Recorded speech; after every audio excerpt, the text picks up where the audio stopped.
बोल श्री कृष्ण महाराज की जय। पवन सुत हनुमान की जय। श्रीमन नारायण नारायण नारायण, श्रीमन नारायण नारायण नारायण, भजमन नारायण नारायण नारायण, श्रीमन नारायण नारायण नारायण। बोल श्री कृष्ण महाराज की जय। श्रीमद् भगवद गीता यथारूप अध्याय 10। श्री भगवान का ऐश्वर्य। व्रत साम तथा सामरा, गायत्री छंद साम हसम, मासाना मार्ग शीर्षो, हमिर्तुना कुसुमाकर। मैं सामदेव के गीतों में बृहस्पत साम हूँ और छंदों में गायत्री हूँ। समस्त महीनों में मैं अगहन तथा समस्त ऋतुओं में फूल खिलने वाली वसंत ऋतु हूँ। बोल श्री कृष्ण महाराज की जय।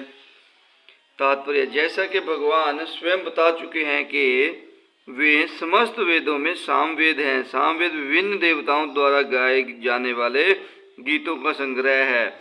इन गीतों में से एक बृहस्पत साम है, जिसकी ध्वनि सुमधुर है और जो अर्धरात्रि में गाया जाता है। संस्कृत में काव्य के निश्चित विधान है। इसमें लय तथा ताल बहुत सी आधुनिक कविता की तरह मनमाने नहीं होते। ऐसे नियमित काव्य में गायत्री मंत्र, जिसका जप केवल सुपात्र ब्राह्मणों द्वारा ही होता है, सबसे अधिक महत्वपूर्ण है। गायत्री मंत्र का उल्लेख श्रीमद् भागवत में भी हुआ है। चूँकि गायत्री मंत्र विशेषतया ईश्वर साक्षात्कार के ही निमित्त है, इसीलिए यह परमेश्वर का स्वरूप है। यह मंत्र अध्यात्म में उन्नत लोगों के लिए है। जब इसका जप करने में उन्हें सफलता मिल जाती है तो वे भगवान के दिव्य धाम में प्रविष्ट होते हैं।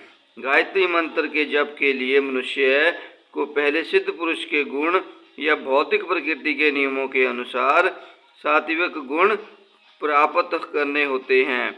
वैदिक सभ्यता में गायत्री मंत्र अत्यंत महत्वपूर्ण है और उसे ब्रह्म का नाद अवतार माना जाता है।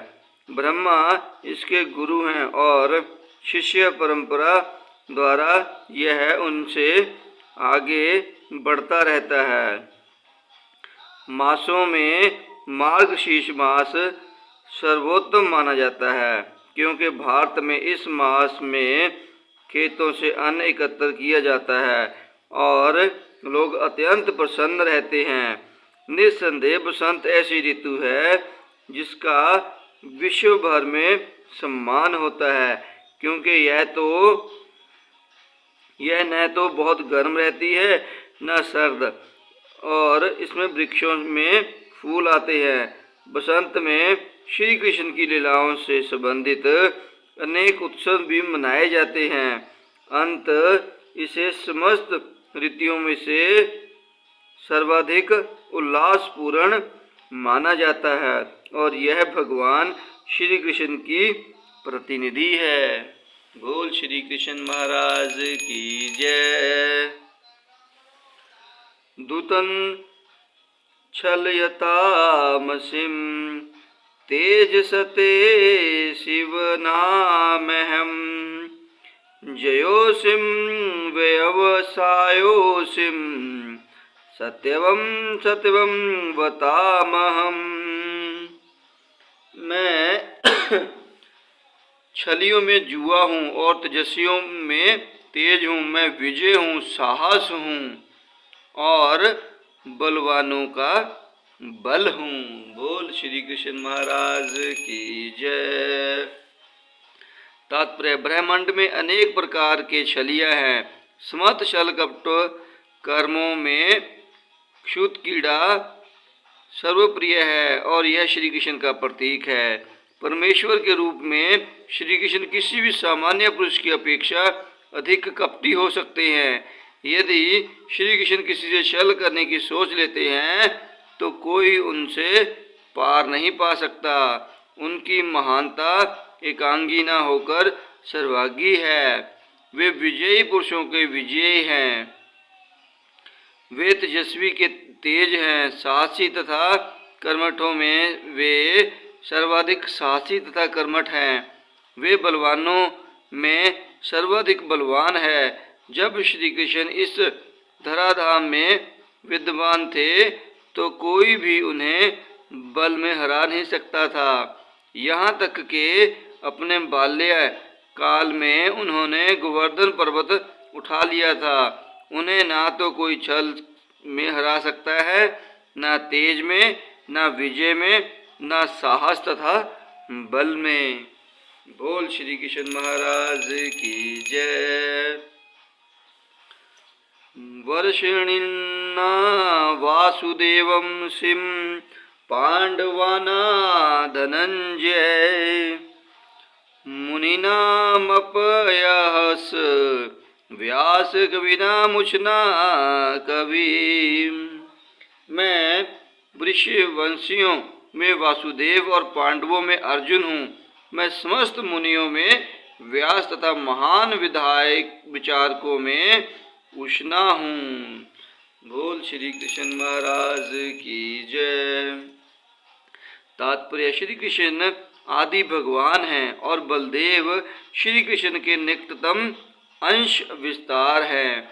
श्री कृष्ण तथा बलदेव दोनों ही वसुदेव के पुत्र रूप में उत्पन्न हुए। अंत दोनों को वासुदेव कहा जा सकता है। दूसरी दृष्टि से चूंकि श्री कृष्ण कभी वृंदावन नहीं त्यागते, अंत उन्हें उनके जितने भी रूप अत्यंतर पाए जाते हैं वे उनके विस्तार हैं। वासुदेव श्री कृष्ण के निकटतम अंश विस्तार है। अंत वासुदेव श्री कृष्ण से भिन्न नहीं है।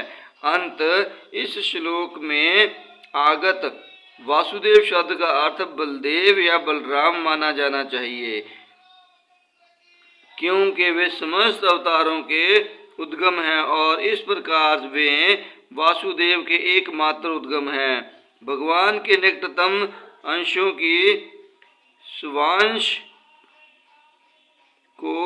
को स्वांश कहते हैं और अन्य प्रकार के भी अंश हैं जो विवित्रांश कहलाते हैं। पांडव पुत्रों में अर्जुन धनंजय नाम से विख्यात है। वह समस्त पुरुषों में श्रेष्ठम है। अंत श्री कृष्ण स्वरूप है। मुनियों अर्थात वैदिक ज्ञान में पटु विद्वानों में व्यास सबसे बड़े हैं, क्योंकि उन्होंने कलयुग में लोगों को समझने के लिए वैदिक ज्ञान को अनेक प्रकार से प्रस्तुत किया। और व्यास श्री कृष्ण के एक अवतार भी माने जाते हैं। अंत वे कृष्ण स्वरूप हैं। कविगण किसी विषय पर गंभीरता से विचार करने में समर्थ होते हैं। कवियों में उष्णा अर्थात शुक्राचार्य असुरु के गुरु थे। वे अत्यधिक बुद्धिमान तथा दूरदर्शी राजनेता थे। इस प्रकार शुक्राचार्य श्री कृष्ण के ऐश्वर्य के दूसरे स्वरूप हैं। बोल श्री कृष्ण महाराज की जय। दंडो दमयतामसिं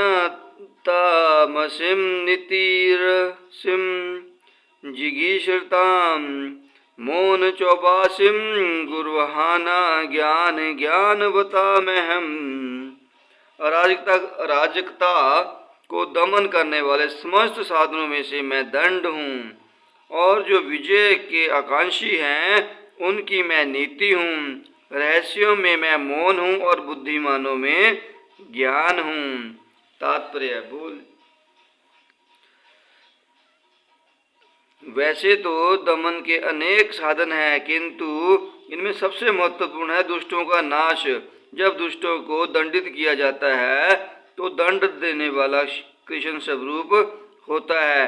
किसी भी क्षेत्र में विजय की आकांक्षा करने वाले में नीति की ही विजय होती है। सुनने, सोचने, ध्यान करने की गोपनीय क्रियाओं में मौन धारण ही सबसे महत्वपूर्ण है, क्योंकि मौन रहने से जल्दी उन्नति मिलती है। ज्ञानी व्यक्ति वह है जो पदार्थ तथा आत्मा में भगवान की परा तथा अपरा शक्तियों में भेद कर सके। ऐसा ज्ञान साक्षात श्री कृष्ण है।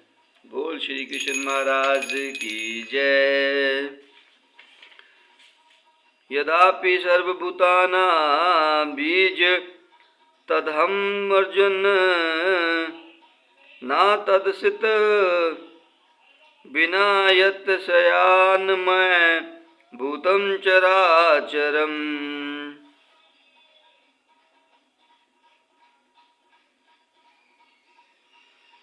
यह नहीं, हे अर्जुन, मैं समस्त सृष्टि का जनक बीज हूँ।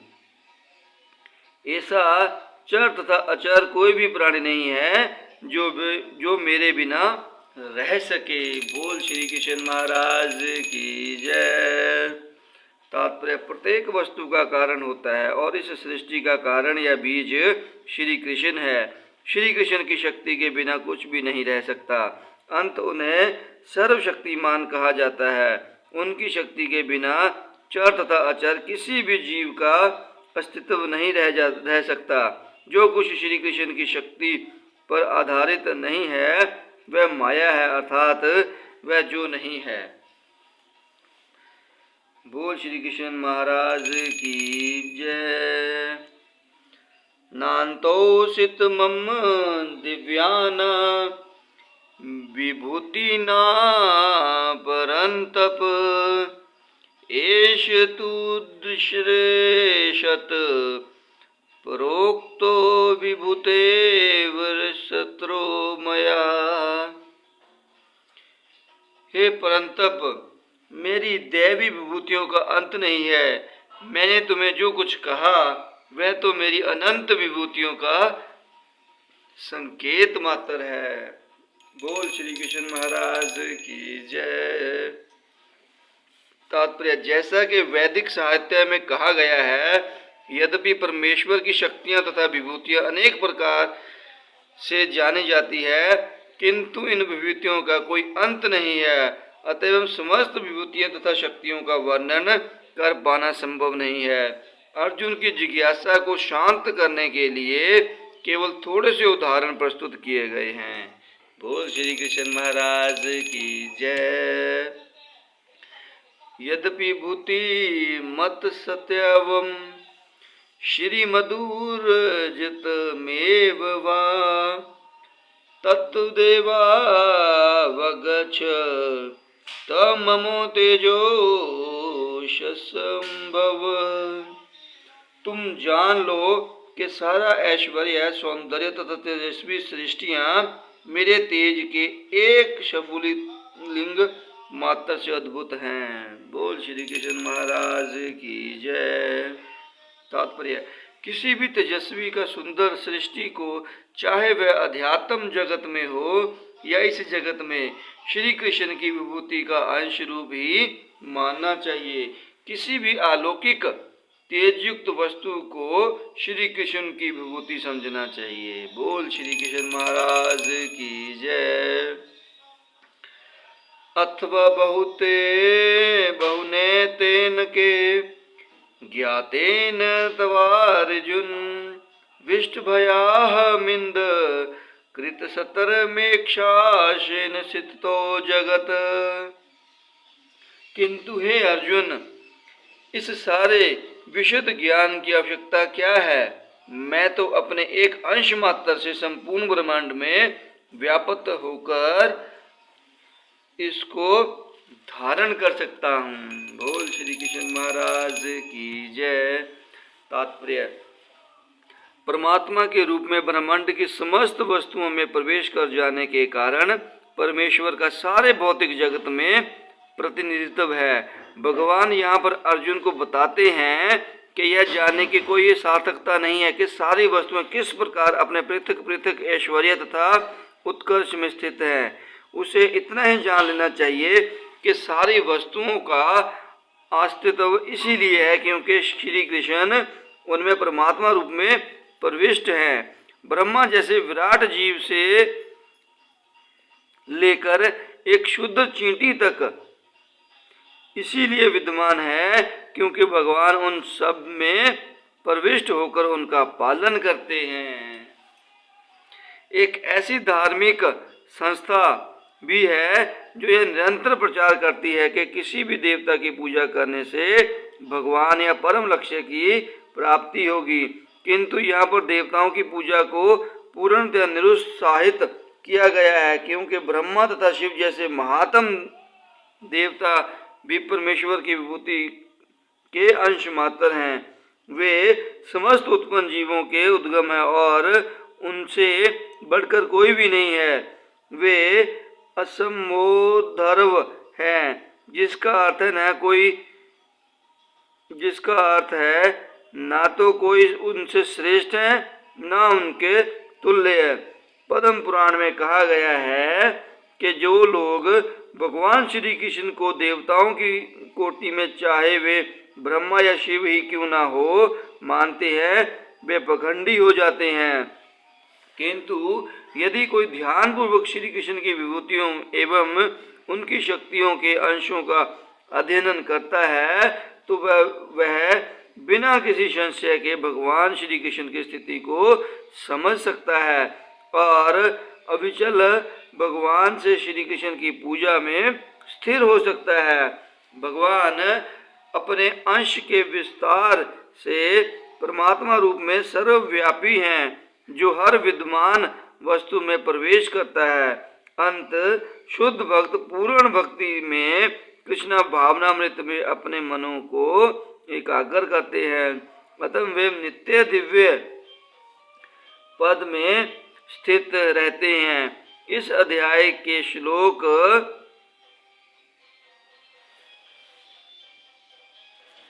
8 और 11 तक श्री कृष्ण की भक्ति तथा पूजा का स्पष्ट संकेत है। शुद्ध भक्ति की यही विधि है कि इस अध्याय में इसकी भली भांति व्याख्या की गई है कि मनुष्य भगवान की संगति में किस प्रकार चरम भक्ति सिद्धि प्राप्त कर सकता है। श्री कृष्ण परंपरा के महान आचार्य शील बलदेव विद्याभूषण इस अध्याय की टीका का समापन इस कथन से करते हैं। यह शक्तिलेशा सूर्याधा भवन्त्ययुक्त ग्रेजस यदंशेन धृत विशेष कृष्णो दशमे उच्यते।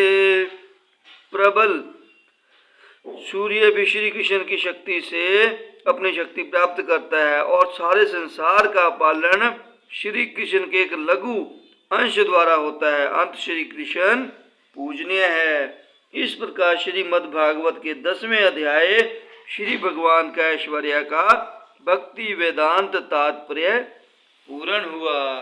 बोल श्री कृष्ण महाराज की जय। श्रीमन्नारायण नारायण नारायण श्रीमन्नारायण नारायण नारायण भजमन नारायण नारायण नारायण श्रीमन्नारायण नारायण नारायण श्रीमन्नारायण नारायण नारायण। बोल श्री कृष्ण महाराज की जय। पवन पुत्र हनुमान जी की जय। हरि ओम नमः शिवाय। हरि ओम नमः शिवाय।